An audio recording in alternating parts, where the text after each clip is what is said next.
Qui est vraiment Jésus? Par Kim Nataraja. John Main et Lawrence Freeman affirment tous deux, nous l'avons vu, l'importance de la personne historique de Jésus.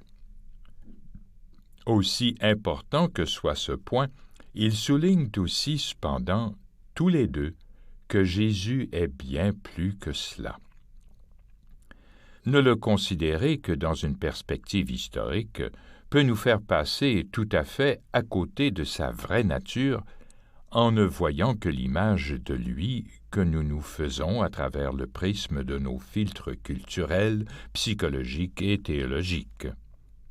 Et qui plus est, nous sommes convaincus que seule notre image est la bonne. Cela ne fait que nourrir des conflits sur la définition de l'identité de Jésus, pourquoi il est venu, quelle signification a-t-il, et c'est ce qu'on peut voir tant dans les querelles actuelles que dans celles des premiers siècles du christianisme. Chaque interprétation ou récit de la vie de Jésus représente un parti pris individuel qui en dit plus sur celui qui parle ou écrit que sur la véritable personne de Jésus. Dans l'ensemble, on ne cherche pas vraiment à savoir qui est véritablement Jésus. Dans Jésus le Maître intérieur, Lawrence Freeman a dit que c'est une question que beaucoup de chrétiens ne se sont jamais posée, ni à laquelle ils ont vraiment personnellement réfléchi sérieusement. Fin de la citation.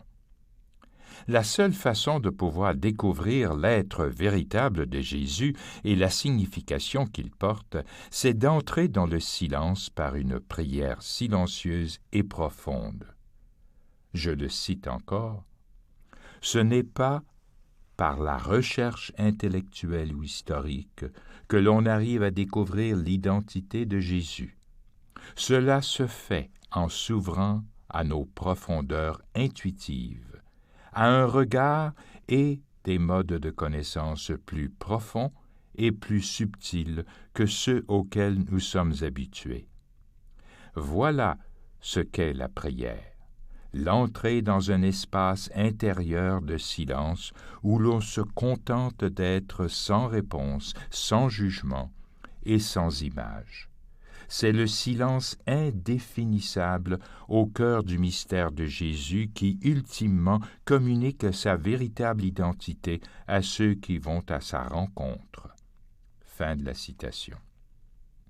Lawrence Freeman poursuit en disant que, pour les chrétiens qui suivent le chemin de la prière silencieuse, la méditation, cela aura un effet profond sur leur connaissance d'eux-mêmes et de l'identité de Jésus.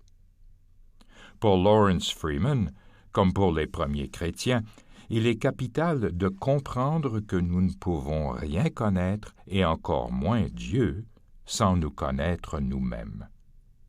C'est l'un des aspects importants de la méditation que nous ignorons bien souvent. Par méditation, dit Freeman, je ne désigne pas seulement le travail de la prière pure, mais l'ensemble du domaine de la connaissance de soi qu'elle développe. Fin de la citation. De même que nous ignorons qui est réellement Jésus, nous ignorons qui nous sommes réellement. Dans les deux cas, nous croyons savoir. Alors pourquoi s'embarrasser à y penser davantage?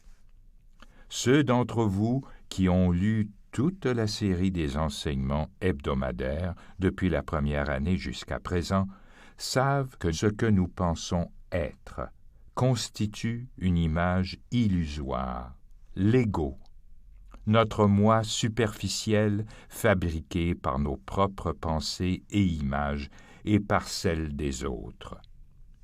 Nous avons lu les paroles de John Main. L'ego est essentiellement l'image que nous avons de nous-mêmes, l'image de nous-mêmes que nous essayons de projeter. Fin de la citation. Comme le philosophe Wittgenstein le relevait avec ironie, Rien n'est plus difficile que de ne pas se décevoir soi-même. » Fin de la citation.